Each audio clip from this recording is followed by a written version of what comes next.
other hand, dragged in fugitive Mehul Choksi, saying the government should bring a white paper on fugitives who have looted the country. White paper, red paper, black paper, कोई भी paper लो, कोई हर्जा नहीं, लेकिन मेहुल चोस्की की paper भी लाना चाहिए, नीरव मोदी को पेपर भी लाना चाहिए, वो भी पेपर की बात है। अगर हो सके तो सब कुछ लाओ, आर पार की लड़ाई करने के लिए हम तैयार है Congress party.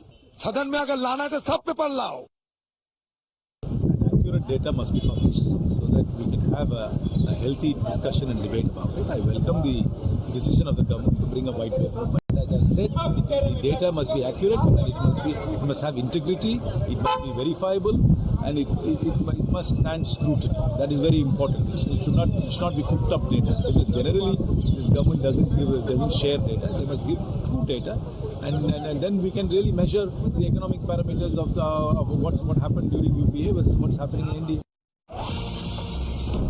Breaking news coming in shortly. The centre will reveal the white paper. The white paper will be tabled in the parliament. Remember, the finance minister, in fact, first mentioned the white paper during her budget speech when she blamed the previous UPA government, the Congress-led UPA, for mismanagement. Now, through this white paper, of course, the economic situation will be compared under the Modi regime and under the UPA regime, and the corrective measures that have been taken by the Modi government to boost the Indian economy and make changes. We have Sabyasachi joining us with more details. Sabyasachi, anytime now, we are expecting the white paper to be tabled?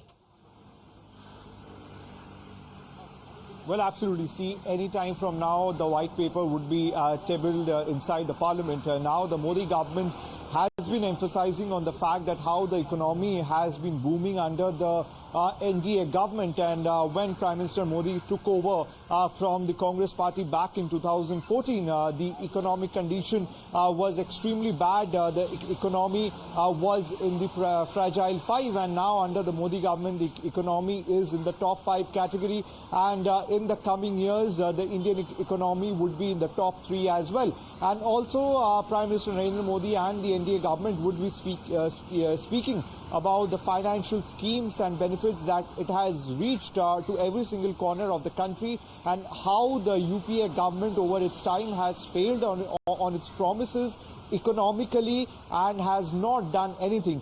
Clearly, we are seeing that over the white paper, war of words is going on between the BJP and the Congress, whereas today, earlier in the day, the Congress also brought in the black paper where they had accused the NDA government on failing on its promises. On the black paper, the Congress says the Congress had done a comparison about the fuel prices like LPG, diesel, petrol, the unemployment, how the unemployment rate has increased under the NDA government, right, and there is no data present how many youth of the country has got jobs. So these are the comparisons that we are likely to see when the NDA government would project its white paper today.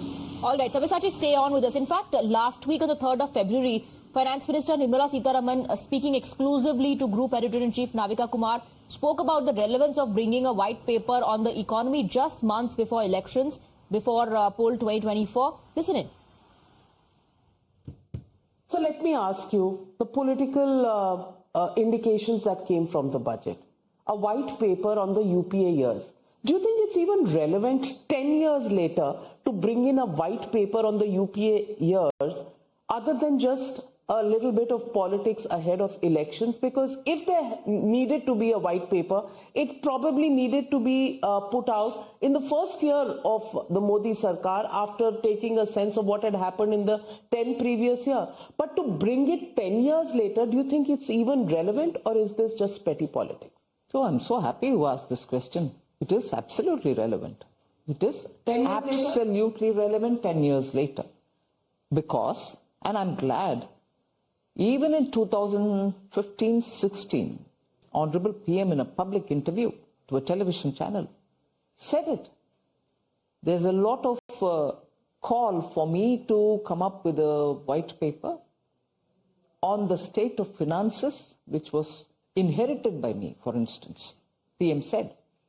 And said, a lot of knowledgeable people have been telling me that I should come up with a white paper to state what we've inherited.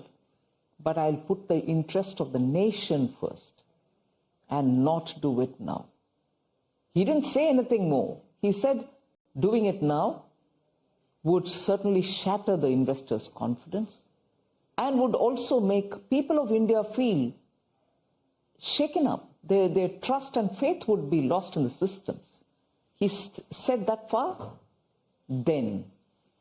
Now, with us having done a comparable 10-year period, and during which we had to pull out the economy from that mire, the fragile fire situation, and having brought it to the state where not fragile fire, we are reaching probably within a year or two